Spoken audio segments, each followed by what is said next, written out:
محمد رسول اللہ نے کہا کہ ماضی میں 1.25 لاکھ نبی گزر گئے، سب نے مان لیا. بھائی ہے یا نہیں؟ کس نے بتایا کہ 1.25 لاکھ 1,24,000 گزرے؟ یہ 1.25 لاکھ کی فگر کس نے دی؟ میرے نبی نے دی. تو ماضی میں 1.25 لاکھ گزر گئے، میرے رسول نے کہا، جن سے میرا واسطہ بھی نہیں ہے، تمہارا بھی واسطہ نہیں ہے، تو ان کو تو مان رہے ہو. تو رسول اگر کہے ماضی میں 1.25 لاکھ گزر گئے تو سب مانے، اور رسول اگر کہے مستقبل میں 12 گزریں گے کوئی نہ مانے.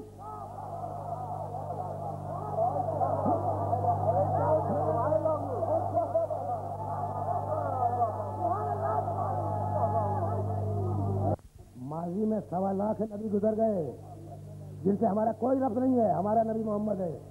اس نے کہا کہ مانو، ہم نے مان لیا. اور جن سے ہمارا ربط ہے مستقبل میں کہا کہ 12 گزریں گے، تو سوچ رہے ہیں کہ رسول نے سچ کہا تھا یا نہیں. بھائی یہی ہے ایمان بالرسالت. تو اب رسول کا ایک جملہ سنتے جاؤ اور اس جملے کو ویریفائی کر لینا. کوئی فرقہ ایسا نہیں ہے جس فرقے کی حدیث کی کتاب میں یہ روایت نہ لکھی ہوئی ہو. کہاں تک حوالے گرواؤں؟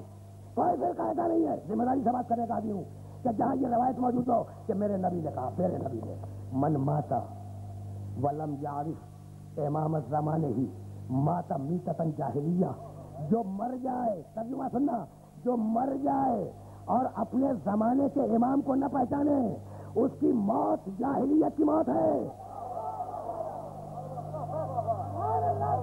جو مر جائے، من ماتا، بھائی بہت آ ولم یعرف امام الزمانے ہی ماتا میتتن جاہلیہ. جو مر جائے اور اپنے زمانے کے امام کو نہ پہچانے، اس کی موت جاہلیت کی موت ہے. کس کو نہ پہچانے؟ نہیں، اپنے زمانے کے امام کو. تو اگر مسلمان ہو اور قول محمد تسلیم ہے تو بتلاؤ سن 1994 میں امام کون ہے؟